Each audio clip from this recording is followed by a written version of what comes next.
متلازمة الارتطام تحت الأخرم. يتكون سقف الكتف من جزء من لوح الكتف يسمى الأخرم.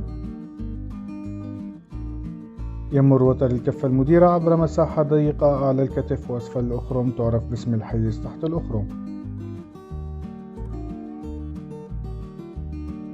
الجراب الذليل عبارة عن كيس مملوء بالسائل يبطن مفصل الكتف ويسمح بحركة سلسة للأوتار ويمنع الاحتكاك عند تحريك الكتف. تحدث متلازمة الارتطام عندما يحتك الوتر بالأخرم.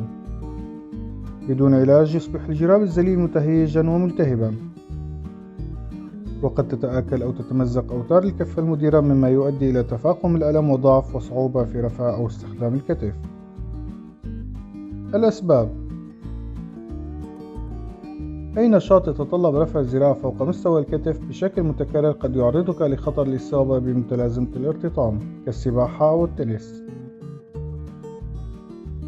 أي شيء يزيد التضيق في الحيز تحت الأخرم يمكن أن يسبب ارتطاما والتهابا.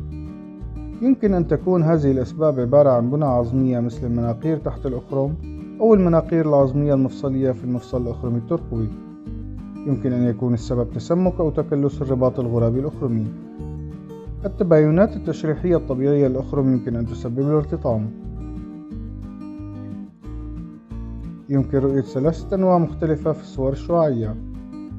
النوع الأول هو الأخرم المسطح وهو الشكل الطبيعي.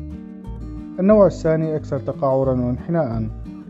النوع الثالث من الأخرم بشكل الخطاف. من لديه النوع الثاني أو الثالث من الأخرم سيكون أكثر عرضة للإصابة بمتلازمة الارتطام. الأعراض: ألم في الجزء العلوي الخارجي من كتفك. يزداد الألم سوءا عند رفع ذراعك، خاصة عندما ترفعه فوق مستوى رأسك. تحدد مجال الحركة، ضعف ويبوسة في الكتف. ألم في الليل قد يؤثر على نومك. التشخيص: سيسألك طبيبك عما إذا كنت تشارك في أنشطة تتطلب حركة متكررة للذراع فوق الرأس، وما هي العلاجات التي استخدمتها لتخفيف الألم، عن الإصابات السابقة، وأي تفاصيل حول سبب ألم كتفك ومتى بدأ. سيجري طبيبك فحصا سريريا لكتفك، سيقوم بتحريك ذراعك أو يطلب منك إجراء سلسلة من الحركات للتحقق من وجود أي خلل. سيقيم أيضا قوة ومجال حركة كتفك وذراعك. قد يطلب أشعة سينية بسيطة لاستبعاد بعض أمراض المفاصل والتباينات التشريحية في العظام، بما في ذلك التهاب المفصل الأخرمي الترقوي التنكسي أو التباينات الشكلية في الأخرم أو التكلسات. يمكن استخدام التصوير بالرنين المغناطيسي للكشف عن إصابات الكفة المديرة. يتم إجراء التصوير بالرنين المغناطيسي إذا لم تتحسن حالتك بعد العلاج الأولي، أو إذا كان لديك أنواع معينة من الإصابات أو الشذوذات البنيوية. العلاج: سيعتمد العلاج في البداية على الراحة من الأنشطة التي تجعل الألم أسوأ. تجنب الأنشطة التي تحتاج رفع ذراعك بشكل متكرر فوق رأسك لبضعة أيام أو أسابيع. تفيد مضادات الالتهاب اللاستيرويدية إنسيدز في تقليل الألم والالتهاب. طبق كمادات الثلج على المنطقة المصابة لمدة ربع إلى ثلث ساعة عدة مرات في اليوم لتقليل الألم والتورم.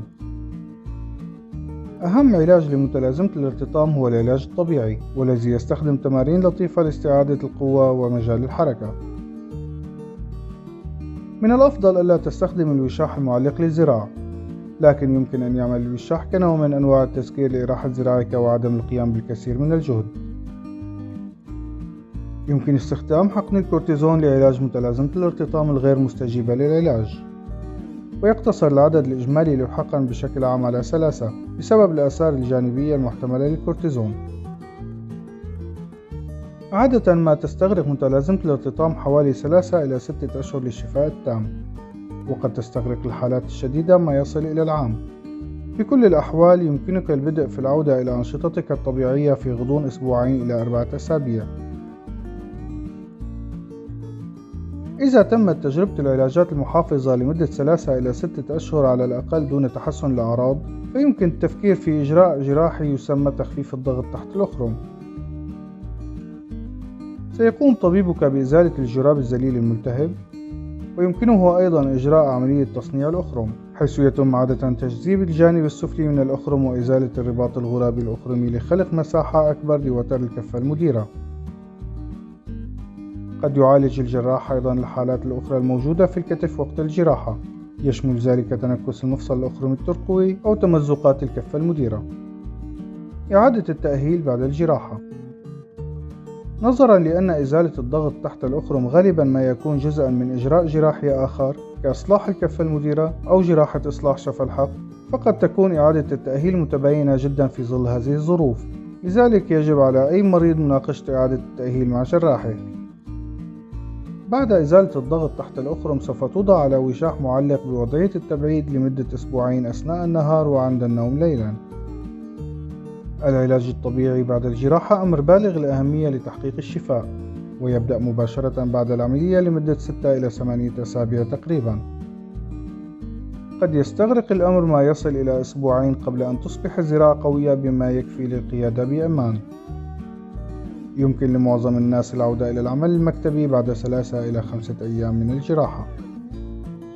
أما بالنسبة للأعمال الشاقة فقد يستغرق الأمر من 4 إلى 6 أسابيع قبل أن تصبح الزراعة قوية بما يكفي للسماح بالعمل. ستبدأ العودة التدريجية إلى الرياضة بعد 6 أسابيع من الجراحة.